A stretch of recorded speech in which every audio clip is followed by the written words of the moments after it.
Hi friends, welcome to our channel inspiration facts in Telugu. DMart అంటే తెలియని వారు ఎవ్వరూ లేరు. మనకు కిరాణా షాప్లో దొరకని వస్తువులన్నీ మనకు డీమార్ట్లో దొరుకుతాయి.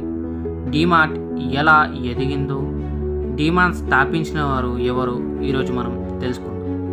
రాధాకిషన్ దమాని డీమార్ట్ని స్థాపించిన వ్యక్తి. రాధాకిషన్ దమాని 15 జూలై 1954 జన్మించారు. ముంబైలోని చిన్న గదిలో పెరిగారు. అతని తండ్రి స్టాక్ మార్కెట్లో పనిచేసేవారు, కానీ కుటుంబ ఆర్థిక పరిస్థితి అంతంత మాత్రం. దమాని గారు బీకామ్ చదువు ముంబై యూనివర్సిటీలో ప్రారంభించారు. మధ్యలోనే చదువును మానేసి వ్యాపార రంగంలోకి అడుగుపెట్టారు. స్టాక్ మార్కెట్లో పెట్టుబడులను పెట్టడం ప్రారంభించారు.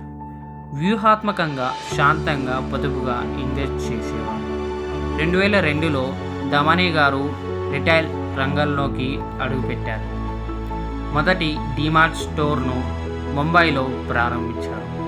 పేద మధ్య తరగతి ప్రజలు కొనే విధంగా ధరలను అందుబాటులో ఉండేటట్లు చేశారు. 2017లో డీమార్ట్ ఐపీఓ వచ్చింది. ఇది మార్కెట్లో అడుగుపెట్టిన మొదటి రోజే 114% వృద్ధి చెందింది. ఇది భారత అత్యంత విజయవంతమైన ఐపీఓలో ఒకటిగా నిలిచింది. అలా రాధాకిషన్ దమాని అంచెలంచెలు ఎదుగుతూ కోటీశ్వర్ జాబితాలో 8వ స్థానంలో నిలిచారు. ఓకే ఫ్రెండ్స్, ఈ వీడియో కానీ నచ్చితే లైక్ చేయండి, షేర్ చేయండి, మా ఛానల్ని సబ్స్క్రైబ్ చేయండి. Thank you for